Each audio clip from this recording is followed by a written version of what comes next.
Découvrez dès maintenant votre nouveau portail d'information locale en Meuse, Marne et Haute-Marne. Accédez gratuitement à l'actualité qui vous concerne en temps réel, tous les jours, à tout moment, tout simplement.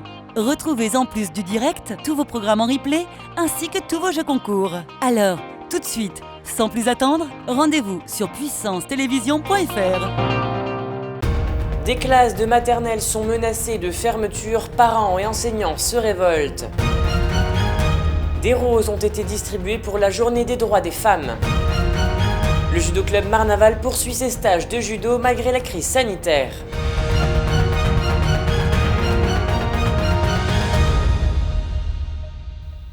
Bonsoir à tous, je suis ravie de vous retrouver pour votre journal du lundi 8 mars 2021. Et qui dit 8 mars dit bien évidemment Journée de la femme. Cette journée officialisée par les Nations Unies en 1977 est l'occasion chaque 8 mars de rappeler l'égalité entre les hommes et les femmes dans le monde entier. Avec la crise sanitaire, certaines animations n'ont pas pu se dérouler, mais à Saint-Dizier, le club de boxe 52 s'est montré présent et offert des roses aux femmes. Un reportage de Mathilde Laurin. Depuis 1977, chaque 8 mars en France, nous célébrons la Journée internationale des droits de la femme, un symbole contre le sexisme et les inégalités face aux hommes. Pour célébrer cette journée, l'Intermarché du Verbois à Saint-Dizier a offert 1000 roses à l'association sportive Saint-Dizier Boxe 52. Les boxeuses ont donc retiré leurs gants et sont allées à la rencontre des femmes pour leur offrir cette fleur. Parmi elles, Clotilde, la jeune boxeuse professionnelle, relève cette mission avec beaucoup de panache. Ça fait plaisir parce qu'on est mis en avant, on est mis en fait un peu en valeur pour cette journée. Donc moi je suis fière quand même de pouvoir aider dans l'association et donc pour aider aussi à la distribution des roses. Au total, 500 roses ont été distribuées dans cette grande surface. Mais pour Clotilde, la mission ne s'arrête pas là. Direction les EHPAD de la ville ainsi que la résidence La Rénouvie pour réchauffer le cœur de nos seniors. Avec la crise sanitaire, les visites elles sont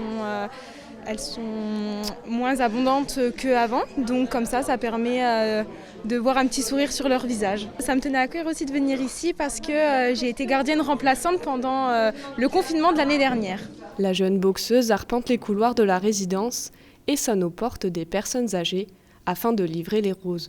Bonjour madame. Bonjour. Je vous offre une rose, c'est pour la journée des droits des femmes. Ah, c'est gentil. Les résidentes sont agréablement surprises par ce geste chaleureux. C'est très gentil et ça nous fait très plaisir. Moi pareil, parce que quand je travaillais avant, dans une banque, tous les ans à la fête de la femme, on nous offrait une rose. La livraison se poursuit désormais au réfectoire.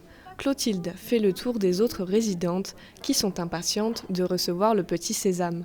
Eh bien, je suis très heureuse, surtout que j'aime les roses.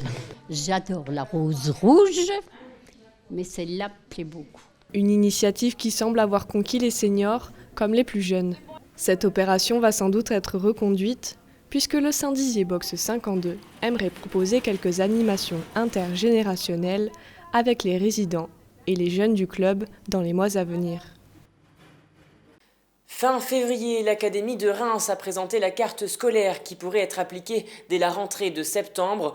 De nombreuses classes pourraient donc fermer, ce qui aurait un impact sur l'enseignement des élèves. C'est ce que nous disent les parents d'élèves qui étaient présents ce matin à l'école maternelle de Gambetta à Saint-Dizier pour faire signer une pétition contre la fermeture d'une classe. On écoute leurs revendications au micro de Mathilde Laurin. Une classe qui ferme, ça veut dire d'autres classes qui vont être surchargées, sachant que pour l'instant les inscriptions à l'école ne sont pas terminées, il y a des inscriptions jusque pendant les grandes vacances. Donc techniquement, on peut avoir des classes qui vont aller de 25 à 30 élèves. Et on estime qu'en école maternelle, alors comme n'importe quelle école, c'est pas possible. Parce que les enfants, ils ont besoin d'avoir un enseignement de qualité, de la place. Et les enseignants ont besoin aussi d'avoir un nombre d'élèves raisonnable pour pouvoir enseigner correctement. La maternelle, c'est le début de la scolarité. Si jamais vous surchargez des classes, ça donne quoi? Des enfants en échec. Ici, il y a des enfants qui sont autistes, donc qui ont plus de besoins. Les enfants ont besoin d'autres choses, surtout en ce temps de crise, quoi. Ils ont déjà plus le droit de jouer ensemble, ils ont le droit de faire plein de choses. Donc non. L'éducation, c'est pour tout le monde, qu'on soit n'importe où. Et là, en centre-ville, on ne peut pas se laisser faire et on ne peut pas laisser une classe fermée comme ça. Au même moment, à Rachecourt-sur-Marne, élèves, parents et élus étaient également mobilisés contre la fermeture d'une classe de CP. Ensemble, ils ont participé à l'opération Classe morte pour cette journée. La représentante des parents d'élèves a même écrit une lettre à Olivier Branduy, recteur de l'académie. Mais sa réponse ne les convient pas. On l'écoute au micro d'Élise Chartier, ainsi que le maire de Rachecourt qui est également remonté face à cette situation. Je trouve que c'est une grande importance, le CB, parce que dans le parcours éducatif, c'est les bases de l'éducation, c'est le début. Nous, on a quand même des élèves quand même en grande difficulté, tout comme en zone urbaine. Les zones rurales, il ne faut pas les oublier non plus. Supprimer ce poste, je trouve ça aberrant, parce que ces élèves-là, ce n'est pas les aider. Et ils vont se retrouver à des classes à triple niveau quand même. Donc c'est pas négligeable de faire une école morte aujourd'hui, quoi. Oui, j'amène mon soutien aux parents, mais à la commune, on peut pas laisser faire des choses comme ça, c'est impossible, c'est impensable. On nous a déjà fermé une classe il y a 3 ans, 4 ans, maintenant on veut nous en refermer une autre, et puis dans 2 ans ou 3 ans, on va nous fermer l'ensemble de l'école. On se retrouve avec des personnes, des directeurs, des inspections, des inspecteurs qui font un peu n'importe quoi. Ils viennent pour 3 ans, 4 ans, ils cassent ce qu'on est en train de construire et eux ils partent et ils nous laissent avec notre chantier désœuvré.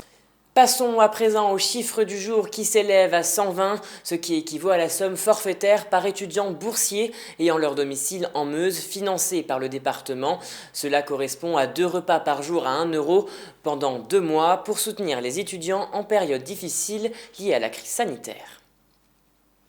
Et du sport, pour conclure cette édition, ce samedi s'est tenu un stage de judo au judo club de Marne-Aval, un événement qui a pu être maintenu puisqu'il regroupait des judokas de haut niveau. Regardez ce reportage réalisé par Nargis Boussaïd.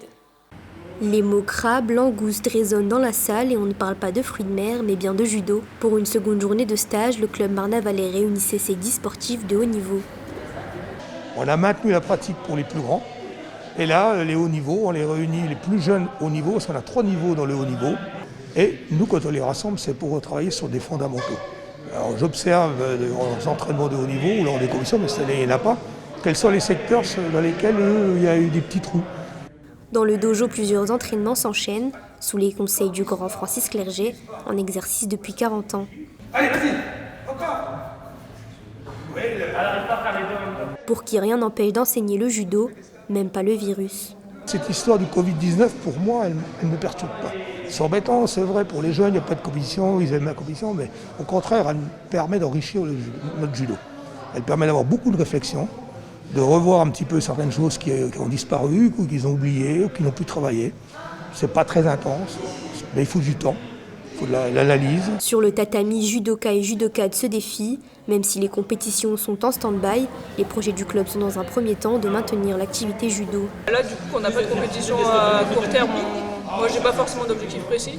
Donc, je me concentre sur le judo, sur ce qu'on fait, sur l'entraînement et prendre du plaisir. On espère que les compétitions vont reprendre l'année prochaine. On ne sait pas encore exactement lesquelles, mais on verra bien au fur et à mesure. Pour l'instant, comme Marguerite vous a dit, on travaille plus tactique, plus technique, etc.